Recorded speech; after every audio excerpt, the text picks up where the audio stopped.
Решение, которое потребовало времени. Путин хочет закончить конфликт. Владимир, у нас отмена. Важные гости проигнорировали приглашение в Москву. Друга Лукашенко арестовали. Кто посмел поднять руку на фаворита диктатора?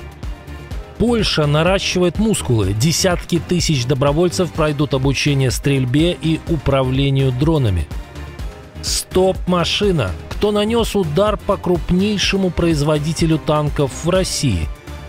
А что, так можно было? Непопулярного президента отстранили от власти. И многое другое. Самые важные и срочные новости. Эксклюзивные подробности. Вы смотрите информационный выпуск «Нехта». Оперативно о событиях в Украине, России, Беларуси и мире. Раньше и понятнее других. Все, что нужно знать сегодня. Отрицание, гнев, торг, депрессия. Кажется, Владимир Путин находится на стадии принятия. Он хочет завершения конфликта. Правда, речь не о войне в Украине. На пресс-конференции по итогам саммита СНГ в Душанбе Путин заявил, что надеется оставить в прошлом кризис в отношениях с Баку. Очень надеюсь, что мы эту страницу перевернули.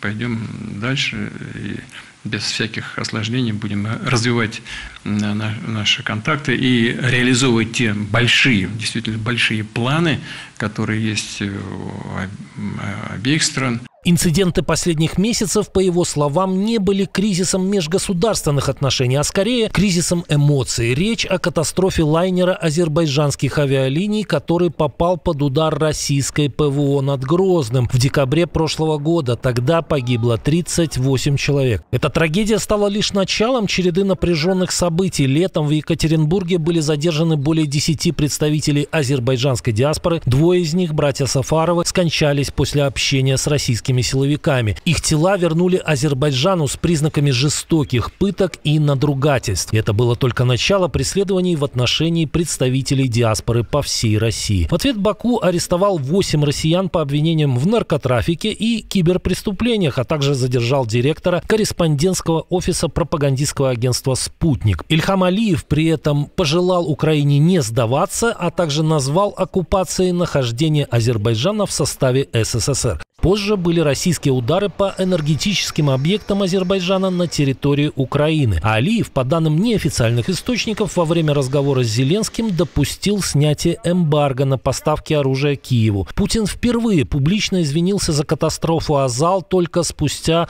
10 месяцев. Он объяснил задержку большим и напряженным расследованием, поиском и расшифровкой черных ящиков, сопоставлением всех данных от Минобороны и проверки каждой детали. По словам Путина, лишь 2 днями ранее он узнал реальную картину трагедии, которая спровоцировала столь бурный кризис. И все это после многочисленных оскорбительных выпадов кремлевских пропагандистов и зет-военкоров, призывавших ударить по Баку орешником или начать против Азербайджана вторую СВО. Унизительное бормотание хозяина Кремля во время разговора с Алиевым накануне высмеяли в соцсетях. Но Путин не был бы Путиным, если бы сразу же не сказал какую-нибудь гадость. Напомню в этой связи, что Азербайджан является практически тоже русскоязычной страной. Там практически везде русский язык изучают. Как думаете, что заставило великого геополитика извиниться? И как считаете, страница на самом деле перевернута или ждать продолжения?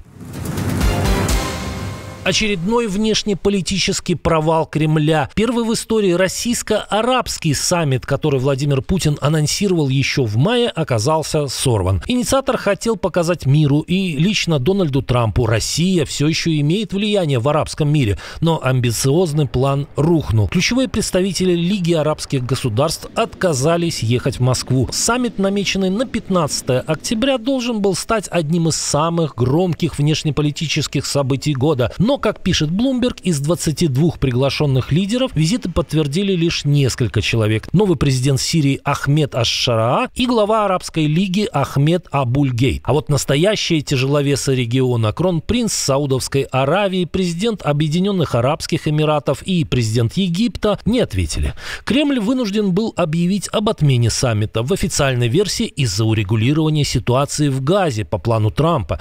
Путин провел переговоры с премьером Ирака Мухаммедом Хаким ас-Судани и заявил, что многим приглашенным лидерам было бы затруднительно прибыть в Москву. Хотя отмена в последний момент стала неприятным ударом по амбициям Кремля, источники Bloomberg уверяют, саммит состоится позже. Просто не в этот раз.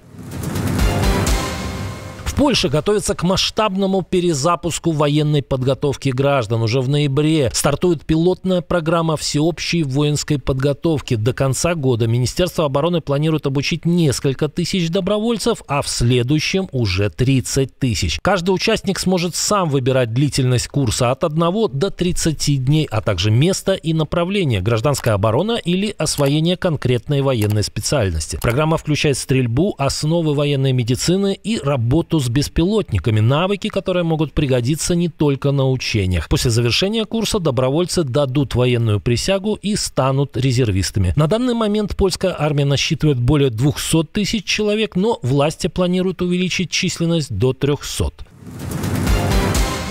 Тем временем российская экономика проваливается в яму. На 4-дневную рабочую неделю перешел еще один промышленный гигант – Уралвагонзавод. Это не только крупнейший производитель вагонов для гражданских нужд, но и главный поставщик танков для армии. Сокращенный график коснется именно гражданского сегмента. Причины – обвал спроса на вагоны. Работникам предлагают перейти в военные цеха, где заказов пока хватает. Главный клиент РЖД урезал бюджет на вагоны и локомотивы из-за сильнейшего за 14 лет падения грузоперевозок. В самой РЖД тоже ввели неполный график. Сотрудники центрального аппарата обязаны брать 3 дополнительных выходных в месяц за свой счет. Причина кризиса – резкий рост ставок по кредитам. В этом году на выплату процентов и погашение займов компания потратит почти четверть выручки – около 700 миллиардов рублей. Это в 6 раз больше, чем годом ранее. Это далеко не единичный случай. Ранее 4-дневку ввели ЦМРОС, Горьковский автозавод, КАМАЗ и АвтоВАЗ. Как сообщают источники Reuters, сокращение провели главный производитель алмазов Алроса, Мечел и почти все металлургические гиганты страны. С начала текущего года в России масштабы скрытой безработицы выросли вдвое по сравнению с прошлым. Около 200 тысяч человек уже отправлены в простой или переведены на неполный рабочий день. В Минске арестовали друга Лукашенко. Нет-нет, белорусская оппозиция пока еще не организовала переворот. Александр Шакутин, бывший друг юности Лукашенко, после 1994 года ставший олигархом, стал фигурантом уголовного дела. Он был задержан еще в начале недели, но только теперь эта информация просочилась в СМИ. По информации нашей Нивы, недавний фаворит диктатора находится в следственном изоляторе, но в каком именно, неизвестно. Издание пишет, что дело ведет Департамент финансовых расследований, но практика подсказывает, люди такого калибра чаще всего оказываются сразу в СИЗО КГБ. Это уже не первый случай за 30 лет диктатуры. Ранее похожая судьба ждала другого олигарха, Юрия Чижа. Тот долгие годы появлялся на официальных и неофициальных мероприятиях то по левую, то по правую руку от крепкого хозяйственника. Казалось, что Чиж – птица самого высокого полета, но однажды оказалось, что даже такая птичка не навечно записана в Красную книгу. Бизнесмен загремел на нары, каким-то чудом вышел и, казалось бы, на время вернул свое влияние, но потом последовал новый арест, конфискации и банкротство. Интересно, ждет ли Шакутина такая же судьба? Как думаете? Пишите в комментариях. Отстранить президента от власти без революции и одним голосованием это возможно. В Перу Дину Болуарте отправили в отставку. Конгресс лишил ее полномочий всего за полгода до выборов. Парламентарии объявили президента морально недееспособной. Решение было, на удивление, единодушным. За проголосовали 122 депутата из 130. Сама Болуарте на заседание не явилась. Повод – 4 инициативы по импичменту и обвинения в коррупции, нарушении этики и неспособности управлять страной в условиях растущего кризиса. Даже ее союзники из партии «Народная сила», Альянс за прогресс и Народное обновление поддержали отстранение.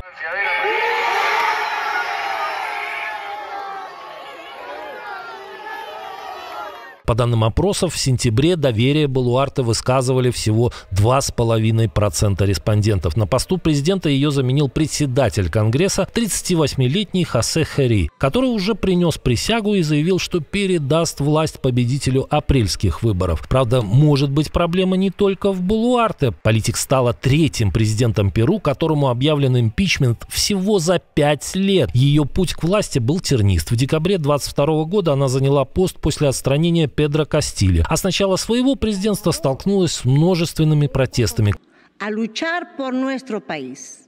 Я всегда призывала к единству, к совместной работе, к борьбе за нашу страну. В этом контексте я думала не о себе, а о более чем 34 миллионах перуанцев, которые заслуживают лучшего. Мы заслуживаем роста, демократической стабильности и правительства, работающего без коррупции, как это было в наше время, в моем правительстве. Крах пришел после неспособности бороться с преступностью. С января по август в стране убито более 6 тысяч человек, а жалоб на вымогательство еще больше. Для меня это огромная радость, счастье, и мы выложимся на полную. Мы не можем остановиться. Все едины. Перу снова в политическом шторме. Кризис, протесты и скандалы не утихают, а страна готовится к новым выборам в апреле 2026 года.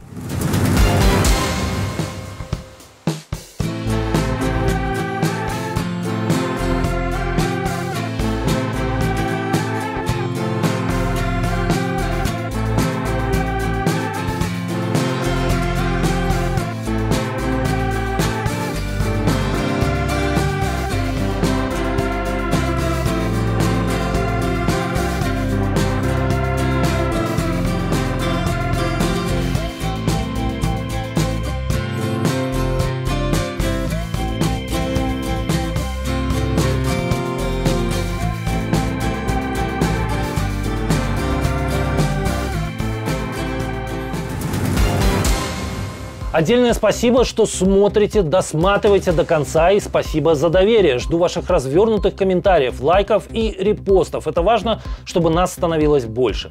Прекрасного вам и продуктивного дня. На этом пока все. До новых встреч и хороших вам новостей.